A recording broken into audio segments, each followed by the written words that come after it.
আসসালামু আলাইকুম ওয়া রাহমাতুল্লাহি ওয়া বারাকাতুহু। বিসমিল্লাহ ওয়াল হামদুলিল্লাহ ওয়াস সালাতু ওয়াস সালামু আলা রাসূলিল্লাহ ওয়া বা'দ। সুপ্রিয় দর্শক শ্রোতা, আজ আমরা এমন এক সময়ে দাঁড়িয়ে আছি যখন প্রযুক্তি এগিয়েছে, শহর বড় হয়েছে, কিন্তু মানুষ ছোট হয়ে যাচ্ছে নৈতিকতায়। প্রশ্ন উঠছে, সমাজ যে নৈতিক অবক্ষয় আমরা দেখছি তা কি সত্যি দিনের দুর্বলতা, নাকি আমরা দিনকে ভুলভাবে চর্চা করছি? কারণ দিন তো আমাদের শিখিয়েছে সততা, দয়া, ন্যায় ও আমানতদারিতা। তাহলে কেন মুসলিম পরিচয়ের সমাজেই মিথ্যা, প্রতারণা, জুলুম আর অশালীনতা বেড়েই চলেছে? আজ আমরা এই প্রশ্নের মুখোমুখি হব, সমালোচনার জন্য নয়, বরং আত্মজিজ্ঞাসা ও সংশোধনের জন্যে। আজকের বিষয় নৈতিক অবক্ষয়, দিনের দুর্বলতা না দিনের ভুল চর্চা। সুপ্রিয় দর্শক শ্রোতা, কাছে এবং দূরে যে যেখানে আছেন সবাইকে স্বাগত জানাচ্ছি যমুনা টেলিভিশনের নিয়মিত আয়োজন in the name of Allah with BRB cables অনুষ্ঠানে। আপনাদের সাথে আছি আমি মুহাম্মদ হিদায়াতুল্লাহ। অনুষ্ঠানটি টিভি সেটের পাশাপাশি যমুনা টেলিভিশনের ফেসবুক পেজে সম্প্রচারিত হচ্ছে। দর্শক, আপনারাও যোগ দিতে পারেন আমাদের সাথে এই অনুষ্ঠানে। সরাসরি ফোন করুন 0298240552 এই নাম্বারে। অতিথি হিসেবে আজ আমাদের সাথে যুক্ত আছেন চট্টগ্রাম বিশ্ববিদ্যালয়ের আরবি বিভাগের সুযোগ্য চেয়ারম্যান ফজিলতুল উস্তাজ প্রফেসর ডক্টর গিয়াসউদ্দিন তালুকদার হাফিজাহুল্লাহ। আসসালামু আলাইকুম ওয়া রাহমাতুল্লাহ। আহলান ওয়া সাহলান শেখনা। আলাইকুম আসসালাম ওয়া রাহমাতুল্লাহি ওয়া বারাকাতুহু। মারহাবান বিকুম। আহলান ওয়া সাহলান শেখনা। আপনাকে সুস্বাগতম জানিয়ে আমরা প্রথম প্রশ্নটি রাখছি কোরআন এবং সুন্নাহর আলোকে জবাব দেওয়ার জন্য। সেটি হচ্ছে, নৈতিকতা বলতে আসলে কি বুঝি, তার গুরুত্ব কতটুকু, আর নৈতিক অবক্ষয় এই বিষয়ে যদি কোরআন সুন্নাহর আলোকে কথা বলতেন প্লিজ। ধন্যবাদ আপনাকে। চমৎকার শিরোনাম, এটা খুবই সময়োচিত আমি মনে করি, এবং অসাধারণ একটা টাইটেল বা টপিক হয়েছে। নীতি নৈতিকতা অত্যন্ত গুরুত্বপূর্ণ। একজন বড় বিজ্ঞানী, অনেক বড় সায়েন্টিস্ট, নীতি নৈতিকতা নেই, কোনো মূল্য নেই। বিশাল একজন গ্রেট লিডার, যদি নৈতিকতা না থাকে, এথিক্স না থাকে, কোনো গুরুত্ব নেই। এবং ওই যে ইংরেজিতে একটা প্রবাদ আছে, আপনি মানি ইজ লস, আপনি যদি সম্পদ হারালেন, কিছুই হারালেন, স্বাস্থ্য হারালেন, কিছুটা হারালেন, চরিত্র হারিয়েছি, সবই হারিয়েছে। এবং এই জন্য নবী করিম সাল্লাল্লাহু আলাইহি ওয়াসাল্লামের সেই হাদিস, আল্লাহর নবী ইরশাদ করেছেন যে ইন্না আকরাবাকুম ইলাইয়া মানজিলাতান ইয়াউমিল কিয়ামাহ, যে কিয়ামতের দিন আমার কাছে সবচেয়ে সম্মানিত কে? কে ঐশ্বর্য বৈভব, কে ধনাঢ্য ব্যক্তি, কে মিনিস্টার, কে ব্যারিস্টার, সেটি নয়, যার নীতি নৈতিকতা আছে। হাসিনাকুম আখলাকান, যার উত্তম চরিত্র, নীতি নৈতিকতা, মোরালিটি সূচক যার বড়, সেই হচ্ছে সবচেয়ে আমার কাছে অত্যন্ত অগ্রাধিকার এবং সম্মানিত ব্যক্তি। এমনকি হাদিসে আরেকটি আসছে যে আশকালু শাইফিল মিজান, যে আমরা যে আমল নামার যে পরিমাপ হবে কিয়ামতের দিন, সেই পাল্লায় সবচেয়ে ভারী, হেভি ওয়েটেড কোন আমল, সেটা হচ্ছে আল খুলুক, অর্থাৎ নীতি নৈতিকতা এবং চরিত্র। এবং হাদিসে আসছে যে আকসার মা ইউদখিলুল জান্নাহ, সবচেয়ে কোন আমল, কোন জিনিসটি জান্নাতে যাওয়ার ক্ষেত্রে মুখ্য ভূমিকা রাখবে, সেটা হচ্ছে ঈমানের সাথে সাথে আল আখলাক, উন্নত চরিত্র এবং নৈতিকতার সূচককে উন্নীতকরণ। এবং এই জন্য আল্লাহ তাআলা বলছেন, সবচেয়ে উন্নত চরিত্রের অধিকারী কে? কাকে আমরা মডেল হিসেবে মানব? কার আদর্শ গ্রহণ করলে পরে নৈতিকতার অবক্ষয় থেকে আমরা সুরক্ষিত থাকবো? আল্লাহ তাআলা বলছেন, ইন্নাকা লাআলা খুলুকিন আযীম, আপনি এক মহা উন্নত চরিত্রের উপর প্রতিষ্ঠিত, আপনি আমার নবী মুহাম্মদ রাসূলুল্লাহ সাল্লাল্লাহু আলাইহি ওয়াসাল্লাম। এবং আল্লাহর নবী আমাদের কাছে আসছেন, তাওহীদের কথা বলেছেন, রিসালাতের কথা বলেছেন, পরকালের জবাবদিহিতার কথা বলেছেন, সমাজ, রাষ্ট্র, পরিবার, ব্যবসা বাণিজ্য সকল কিছু কল্যাণের কথা বলেছেন। সেই সাথে গুরুত্বপূর্ণ একটি বিষয় জন্য নবীদের পাঠানো হয়েছে, অন্যতম প্রধান মিশন বা এজেন্ডা বলতে পারি, সেটা হলো আল্লাহ রাসূল বুইসতু লিউতাম্মিমা মাকারিমিল আখলাক, যে উন্নত চরিত্রে পরিপূর্ণতা দেওয়ার জন্য আল্লাহ তাআলা আমাকে পাঠিয়েছেন। সুতরাং নৈতিকতা, মোরালিটি, ইথিক্স, আজকে আজকে যে শিক্ষানীতিতে কিংবা সমাজ বিজ্ঞানীরাও কথা বলছেন যে শিক্ষার সাথে যদি নীতি নৈতিকতা না থাকে, মোরালিটি না থাকে, ইথিক্স না থাকে, তাহলে সেটি কোনো অবস্থাতেই সম্ভব নয়। এবং এই যত ধর্মের কথাই বলেন, সমস্ত ধর্মের মূল মন্ত্র এবং সমস্ত নবীর এই পৃথিবীতে আসছেন, আসমানি কিতাবগুলো আসছে, আমাদের আদর্শ পরিবার, আদর্শ সমাজ, আদর্শ রাষ্ট্র এগুলো করার জন্য আদর্শ ব্যক্তির প্রয়োজন, এবং আদর্শ ব্যক্তি এর জন্য প্রয়োজন একটি উন্নত চরিত্রের নীতি নৈতিকতা, আর সেটি শিক্ষা দেওয়ার জন্য নবী এবং রাসূলরা আসছেন। আর এই নৈতিকতার অবক্ষয়ে যদি হয়, তাহলে সেখানে আদর্শ সমাজ, আদর্শ রাষ্ট্র কোনো কিছুই সেখানে কল্পনা করা যায় না। চমৎকার করে আপনি বলছিলেন সেইখানে আসলে নৈতিক দুর্বলতা, নৈতিক অবক্ষয় বা এই বিষয়গুলি আপনি কোরআন এবং সুন্নাহর আলোকে বলছেন। আসলে সত্যিই আপনি বলেছেন, একটি নৈতিকতা বিবর্জিত একটি সমাজ কখনো আধুনিক সমাজ হতে পারে না, এবং নৈতিকতা এই চরিত্রটা আসলেই অত্যন্ত গুরুত্বপূর্ণ ইহকালীন এবং পরকালীন সফলতার জন্য। জাযাকুমুল্লাহ খাইরান। আমাদের হাতে আরও বেশ কিছু গুরুত্বপূর্ণ প্রশ্ন আছে, সেই প্রশ্ন নিয়ে আমরা হাজির হব ইনশাআল্লাহ তাআলা একটা বিরতির পর। প্রিয় দর্শক শ্রোতা, আপনারা দেখছিলেন in the name of Allah with BRB cables. অনুষ্ঠানের পর্যায়ে নিচ্ছি বিজ্ঞাপন বিরতি, ফিরছি ইনশাআল্লাহ তাআলা, সাথেই থাকুন। আবারও স্বাগত প্রিয় দর্শক শ্রোতা, আপনারা দেখছেন in the name of Allah with BRB cables.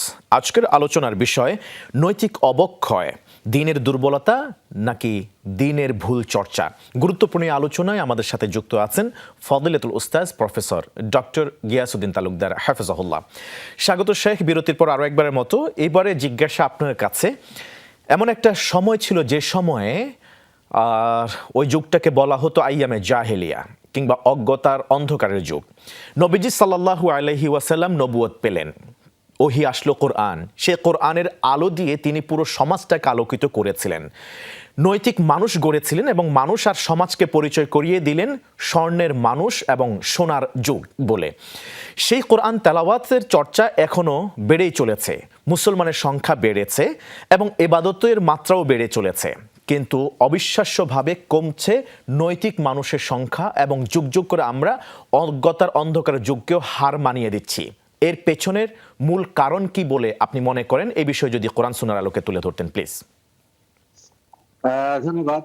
আমাদের ব্রিলিয়েন্ট উপস্থাপক মহোদয় চমৎকার বলেছেন। আসলে আমাদের মসজিদে উপচে পড়া মুসল্লিদের ঢেউ, রমজান আসছে, আমাদের সিয়ামের কোনো ভাব নেই।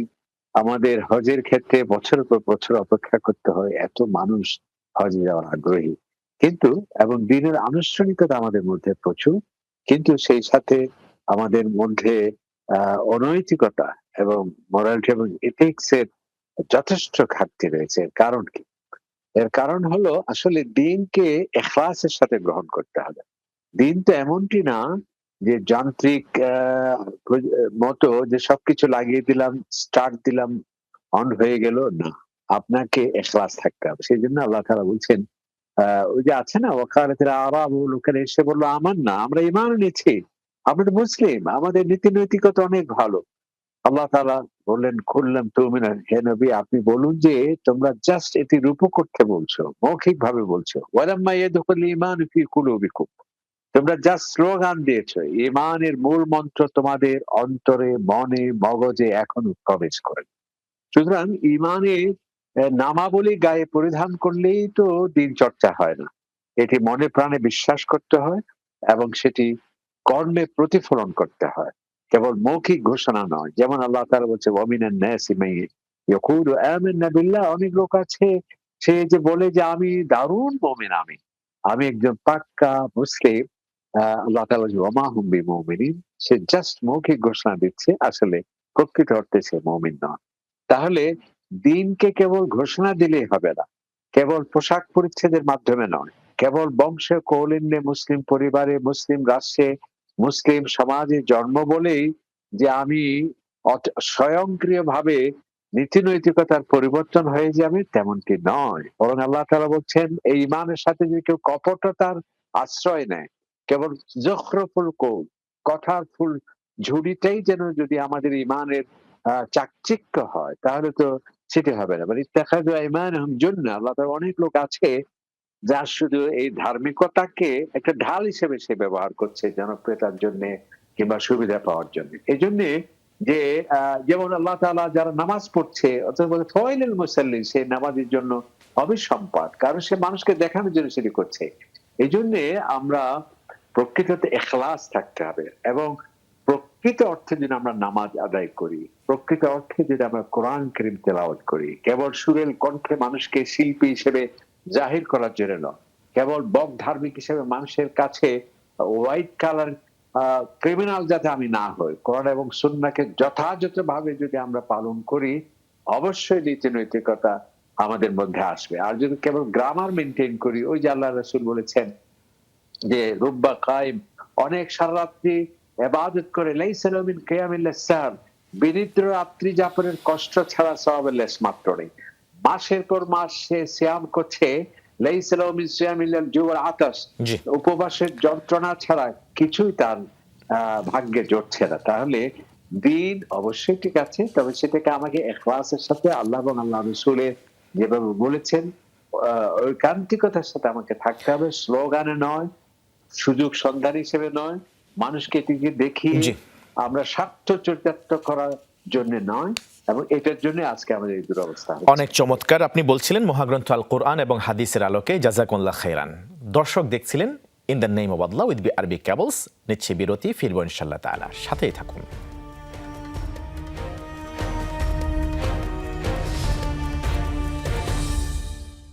আসসালামু আলাইকুম ওয়া রাহমাতুল্লাহি ওয়া বারাকাতুহু। আবারও স্বাগত প্রিয় দর্শক শ্রোতা, আপনারা দেখছেন in the name of Allah with আরবি কেবলস। আজকের আলোচনার বিষয় নৈতিক অবক্ষয়, দ্বীনের দুর্বলতা না দ্বীনের ভুল চর্চা। গুরুত্বপূর্ণ এই আলোচনায় আমাদের সাথে অতিথি হিসেবে আছেন ফজলতুল উস্তাজ প্রফেসর ডক্টর গিয়াসউদ্দিন তালুকদার হাফেজাহুল্লাহ। স্বাগত শেখ। আমরা এই পর্যায়ে অল্প কথায় আপনার কাছ থেকে জানতে চাই, এতক্ষণ পর্যন্ত আমরা যে নৈতিক অবক্ষয়ের কথা শুনেছি, সেই নৈতিক অবক্ষয় থেকে বের হয়ে আসবার জন্য ব্যক্তি, পরিবার ও সমাজকে কি ভূমিকা পালন করা দরকার বা কোন কোন আমূল পরিবর্তন সাধন করা দরকার বলে আপনি মনে করেন, কোরআন সুন্নাহর আলোকে অল্প কথা যদি বলতেন প্লিজ। ধন্যবাদ আপনাকে। চমৎকার এই বিষয়। আসলে আদর্শ ব্যক্তি যদি থাকে তাহলে আদর্শ সমাজ হবে, আর আদর্শ সমাজ থাকলেই আদর্শ রাষ্ট্র সেটি সম্ভব। যদি আদর্শ ব্যক্তি না হয় আদর্শ সমাজ হবে না, আদর্শ সমাজ না হলে আদর্শ রাষ্ট্র হবে না। এবং এই নবী করিম সাল্লাল্লাহু আলাইহি ওয়াসাল্লাম 13টি বছর মক্কাতুল মুকাররমায় তিনি ব্যক্তি গঠন করেছিলেন, আদর্শ ব্যক্তি। তার মধ্যে সততা, সে চর্যবৃত্তি তার মধ্যে থাকবে না, মানুষের প্রতি সম্মান প্রদর্শন করবে, ন্যায় পরায়ণতা থাকবে, এবং তার মধ্যে আল্লাহ সুবহানাহু ওয়া তাআলা ভয়, ভীতি, আল্লাহর প্রতি মহাব্বত, পরকালের জবাবদিহিতার এই বিশ্বাস এবং আখিরাতের প্রতি তার ঈমান, মানুষের প্রতি দয়া এবং ক্ষমাসুন্দর দৃষ্টিভঙ্গি, এই চমৎকার গুণাবলী দিয়ে তিনি গঠন করলেন। এখন ব্যক্তি যদি ভালো হলো, সমাজ যদি ভালো না হয়, তাহলে সেই ব্যক্তি কিন্তু সমাজের বিপরীতে যাওয়াটা খুব কঠিন। সমাজ একটা শক্তিশালী স্রোত, স্রোতের উল্টো দিকে প্রবাহিত হওয়া খুবই কঠিন। এজন্য আদর্শ সমাজের দরকার, আদর্শ রাষ্ট্রেরও দরকার। যদি আদর্শ সমাজ বা আদর্শ রাষ্ট্র না থাকে, তাহলে ব্যক্তি শত চেষ্টা করলেও শতভাগ সঠিক থাকা সম্ভব। সেই জন্য নবী করিম সাল্লাল্লাহু আলাইহি ওয়াসাল্লাম, আল্লাহ তাআলা মদিনা মুনাওয়ারায় নবী করিম সাল্লাল্লাহু আলাইহি ওয়াসাল্লাম হিজরত হলো, সেখানে আদর্শ সমাজ হলো, যেই সমাজের সামনে নিশ্চিত করলেন, শিক্ষা নিশ্চিত করলেন, শান্তি, নিরাপত্তা, মানুষের অধিকার। এরপর সেখানে একটি রাষ্ট্রের মতোই সেখানে প্রতিষ্ঠিত হলো, যেখানে মদিনা সনদের মাধ্যমে নবী করিম ইসলাম প্রত্যেকটা রাষ্ট্রের নাগরিকের যেটা শরিয়ার মূল অবজেক্টিভস, জানের নিরাপত্তা, মালের নিরাপত্তা, সম্ভ্রম, সম্মান, মর্যাদা, নিরপেক্ষতা, এবং যেটাকে তাদের দারিদ্র্য বিমোচন থেকে শুরু করে মানুষের বংশ পরম্পরা সবকিছু সেখানে রাষ্ট্রের নিরাপত্তা নিশ্চিত করে। পরিশেষে আমরা বলতে পারি যে এই আদর্শ সমাজ বা আদর্শ ব্যক্তি বা আদর্শ রাষ্ট্র সেটি কিভাবে হবে, যদি আমরা আল্লাহ সুবহানাহু ওয়া তাআলা যে গাইডলাইন, আল্লাহ তাআলা যে কোরআন কারীম আমাদেরকে দিয়েছেন, সেই কোরআনের অনুশাসন মানার মাধ্যমে আদর্শ ব্যক্তি হওয়া সম্ভব, আদর্শ সমাজ হওয়া সম্ভব, আদর্শ রাষ্ট্র হওয়া সম্ভব। সেজন্য আল্লাহ তাআলা বলেন আল্লাযীনা মাক্কান্না ফিল আরদি আকামুস সালাহ।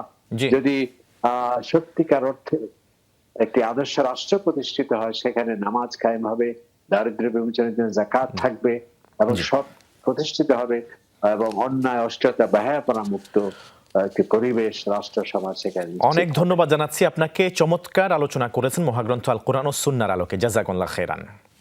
প্রিয় দর্শক শ্রোতা, দিন কখনো দুর্বল হয় না, দুর্বল হয়ে পড়ে আমাদের দিন চর্চা। আমরা ইবাদতকে সীমাবদ্ধ করেছি আনুষ্ঠানিকতায়, কিন্তু চরিত্রে নিয়ে যাইনি। মসজিদে আল্লাহকে ডেকেছি, কিন্তু বাজারে, অফিসে, পরিবারে আল্লাহকে ভুলে গেছি। আজ প্রয়োজন দিন বদলানোর নয়, প্রয়োজন নিজেদের বদলানোর। ইবাদতের সাথে যদি নৈতিকতা না আসে, তাহলে সেই ইবাদত আমাদের প্রশ্নবিদ্ধ করবে। আসুন দিনকে শুধু পরিচয় নয়, জীবনের পূর্ণ পথনির্দেশ হিসেবে গ্রহণ করি, কারণ নৈতিকতার পুনর্জাগরণই একটি সুস্থ সমাজের প্রথম ধাপ। আজ এই পর্যন্তই। In the name of Allah with BRB কেবলসের পরবর্তী পর্ব দেখার উদ্যত আহ্বান জানিয়ে আমি হেদায়েতুল্লাহ শেষ করছি। ওয়াসসালামু আলাইকুম ওয়া রাহমাতুল্লাহি ওয়া বারাকাতুহু।